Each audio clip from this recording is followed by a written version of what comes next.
Hello. आज का topic है भारतीय रिजर्व बैंक ऑफ इंडिया। अपन ये कह सकते हैं कि ये बैंक भारत की सबसे बड़ी बैंक है जो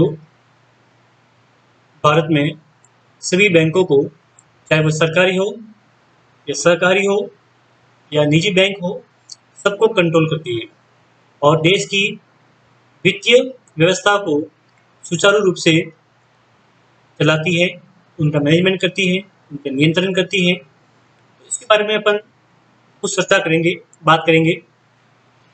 भारतीय रिजर्व बैंक की स्थापना भारतीय रिजर्व बैंक अधिनियम 1934 1934 के प्रावधानों के अनुसार 1 अप्रैल 1935 में हुई थी। इसका प्रारंभ में कार्यालय कलकत्ता में था, मुख्य कार्यालय, जो स्थायी रूप से 1937 में मुंबई में ट्रांसफर किया गया, हस्तांतरित किया गया, और जहां पर आरबीआई के गवर्नर बैठा करते हैं और नीतियां निर्धारण की जाती हैं। इसके बाद में इसका राष्ट्रीयकरण किया गया 1949 में।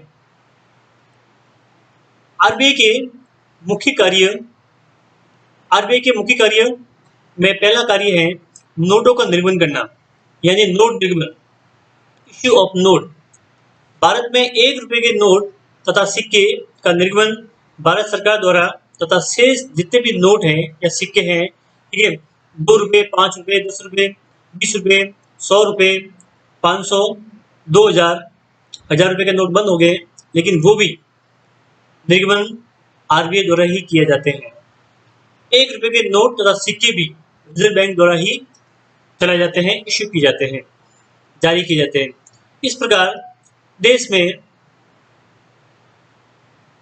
जितनी भी चलन करेंसी है उसका नियंत्रण भी आरबीआई ही की जाती है, आरबीआई ही करता है, जो अर्थव्यवस्था की मौद्रिक आवश्यकता को ध्यान में रखते हुए व्यस्त और शिथिल काल में साख और चलन का नियमन करते हैं।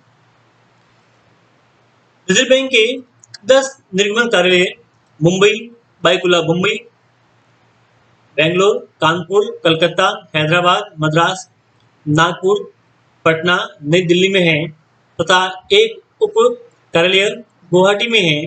इसके अतिरिक्त स्टेट बैंक ऑफ इंडिया, उनकी एक सहायक बैंकों तथा कुछ अन्य राष्ट्रीयकृत बैंकों की प्रमुख शाखाओं में देश भर में 3534 स्थानों पर रिजर्व बैंक की चलन तिजोरियां हैं, जिसमें नोट जमा रहते हैं, जहां से व्यापारिक बैंकों की साख संबंधी आवश्यकताओं की पूर्ति होती है। इसके अंदर एक टॉपिक है, और टॉपिक है, इस पर अपन बात करेंगे, न्यूनतम कोष प्रणाली। रिजर्व बैंक ऑफ इंडिया न्यूनतम कोष प्रणाली के अंतर्गत नोटों का निर्गमन करती है, जिसके अंतर्गत 200 करोड़ रुपए की विदेशी प्रतिभूतियों एवं स्वर्ण, मतलब गोल्ड, इसमें 115 करोड़ के तो स्वर्ण यानी गोल्ड रखना अनिवार्य है, और 85 करोड़ है, 85 करोड़ है, वह प्रथम श्रेणी की प्रतिभूतियों के अंदर इश्यू की जाती है। दूसरा है साख का नियंत्रण और नियमन करना। दूसरा कार्य, फंक्शन, कंट्रोल ऑफ क्रेडिट। केंद्रीय बैंक के रूप में आरबीआई का एक अत्यंत महत्वपूर्ण कार्य देश की अर्थव्यवस्था की आवश्यकताओं के अनुसार साख का नियमन और नियंत्रण करना होता है। रिजर्व बैंक केवल अनुसूचित बैंकों के ही ऋण देता है, इस नाते गैर सूचित बैंक, मतलब गैर अनुसूचित बैंक एवं विदेशी बैंकों, साहूकारों की साख पर इसका कोई नियंत्रण नहीं है। रिजर्व बैंक ऑफ इंडिया की बैंक दर नीति, खुले बाजार की क्रियाओं, नकद कोषानुपात, चयनित साख नियंत्रण, नैतिक दबाव आदि विभिन्न उपायों द्वारा साख का नियमन और नियंत्रण करता है। इसके बाद में तीसरा जो कार्य है वह है सरकार का banker. Reserve bank of India का तीसरा जो कार्य है वह सरकार का बैंकर के रूप में कार्य है। रिजर्व बैंक भारत के केंद्रीय तथा राज्य सरकारों के बैंकर, प्रतिनिधि, परामर्शदाताओं के रूप में कार्य करता है। ये बैंक केंद्रीय एवं राज्य सरकारों की समस्त आय जमा करता है, व्ययों का भुगतान करता है तथा सार्वजनिक ऋणों की व्यवस्था करता है। रिजर्व बैंक के 8 स्थानों पर अपने सार्वजनिक लेखा विभाग कार्यालयों तथा अन्य स्थानों पर अपने प्रतिनिधि स्टेट बैंक के माध्यम से केंद्र तथा राज्य सरकारों के कोषालय नियमों तथा महालेखाकार के आदेशों के अनुसार सरकारी राज व्यवस्था की प्राप्ति भुगतानों का कार्य करता है तथा उसका हिसाब किताब संबंधित सरकारों को भेजता है। 1000 अरब रुपए से अधिक सरकारी लेन देन रिजर्व बैंक निःशुल्क करता है, किंतु इसके बदले वह सरकारी जमा राशि पर कोई ब्याज नहीं देता है। रिजर्व बैंक सरकार के नियमित व्ययों को चलाने के लिए सामाजिक तथा अस्थायी कमी की पूर्ति कोषागार विपत्र वे एंड मीन्स द्वारा करता है। रिजर्व बैंक के सार्वजनिक ऋण की व्यवस्था भी करता है। इसके अंतर्गत वह सरकार के लिए जनता से ऋण लेते हैं, ऋण का लेखा रखते हैं, मूलधन तथा ब्याज का भुगतान करने का समस्त प्रबंध करते हैं, जिसके लिए उसे 2000 करोड़ प्रति करोड़ रुपए वार्षिक शुल्क के प्राप्त होते हैं। रिजर्व बैंक केंद्रीय एवं राज्य सरकारों द्वारा सरकारी खाते में आयात किए गए माल के भुगतान हेतु विदेशी विनिमय की व्यवस्था भी करता है। केंद्र सरकार के परामर्शदाता के रूप में रिजर्व बैंक सरकार की मौद्रिक, वित्तीय तथा अन्य आर्थिक मामलों में परामर्श देने का महत्वपूर्ण कार्य भी करता है। चौथा पॉइंट है बैंकों का बैंक। रिजर्व बैंक का चौथा कार्य है बैंकों का बैंक, मतलब सभी बैंकों का बैंक। रिजर्व बैंक देश की व्यापारिक, सहकारी, क्षेत्रीय बैंकों का कार्य भी करता है। ये बैंकों का बैंक के रूप में कार्य करता है। रिजर्व बैंक सभी अनुसूचित बैंकों को पुनर्वित्त रिफाइनेंस की सुविधा उपलब्ध कराता है। रिजर्व बैंक अनुसूचित बैंकों के नकद कोष जमा रखते हैं, उनके विनिमय विपत्रों को भट्टे पर बुंदाता है तथा सरकारी प्रतिभूतियों की प्रतिभूतियां पर उन्हें ऋण देता है। रिजर्व बैंक प्रथम श्रेणी के ऐसे व्यापारिक विनियमन विपत्रों को क्रय विक्रय पर एवं पट्टे पर भुनाने का कार्य भी करता है, जिनकी अवधि 90 दिन की होती है। व्यस्त मौसम के समस्त व्यापारिक सहकारी बैंकों की वित्तीय आवश्यकताएं अधिकांश रिजर्व बैंक द्वारा ही पूरी की जाती है।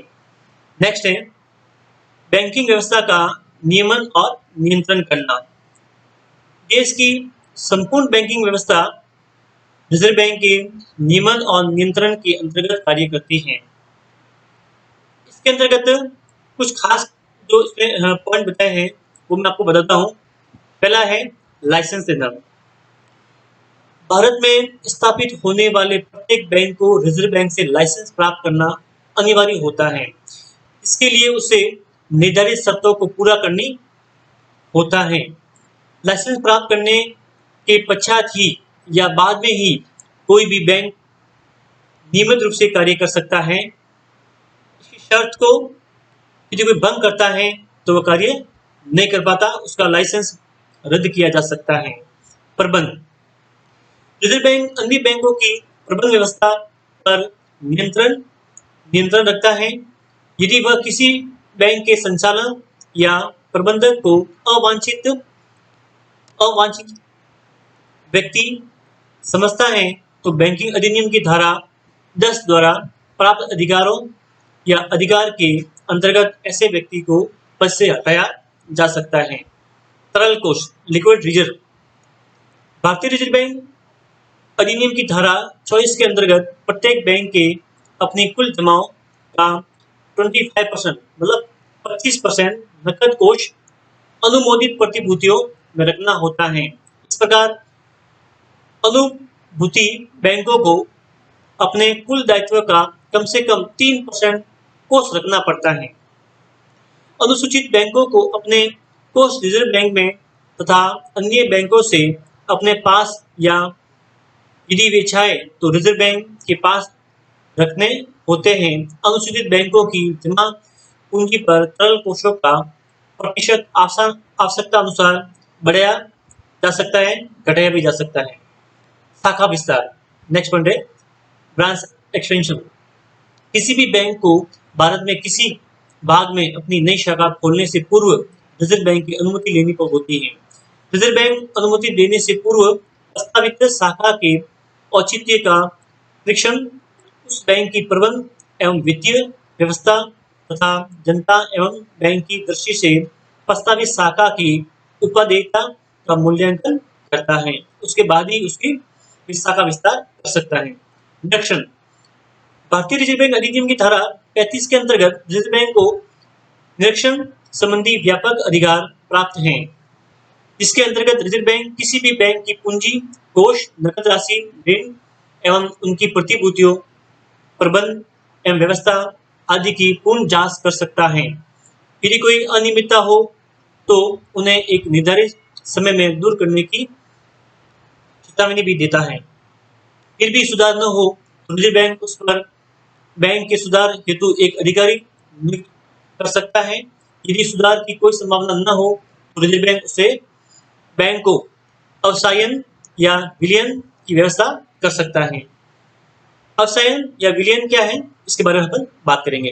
रिजर्व बैंक बहुत बड़ी गड़बड़ी आर्थिक स्थिति वाले बैंकों के अवसायन हेतु बैंकिंग अधिनियम की धारा 38 के अंतर्गत न्यायालय को आवेदन कर सकता है। जिनकी आर्थिक स्थिति अपेक्षाकृत बेहतर हो उनका नियमित व्यवसाय 6 माह के अंदर बंद करके किसी सुदृढ़ बैंक के साथ में विलयन या मर्ज की योजना बना सकते हैं। ये बैंकों की खास खास में मैंने बताया, रिजर्व बैंक की जो खास खास इसमें कार्य थे वो मैंने आपको इसमें बताए हैं। इसमें आपको ध्यान रखना है। इस संदर्भ में आपको कोई समझ में नहीं आया है तो आप मुझे इसमें सवाल कर सकते हो। ये रिजर्व बैंक की मैंने आपको रिजर्व बैंक के कौन कौन से कार्य हैं जो ये काम रिजर्व बैंक काम करता है। नेक्स्ट अपन पढ़ेंगे रिजर्व बैंक के ऐसे कार्य जो उनको नहीं करने होते हैं। ऐसे कौन से कार्य रिजर्व बैंक नहीं करती है वो नेक्स्ट लेक्चर में मैं आपको बताऊंगा। इस संदर्भ में आपको कोई सवाल हो तो आप मुझे पूछ सकते हो। Thank you.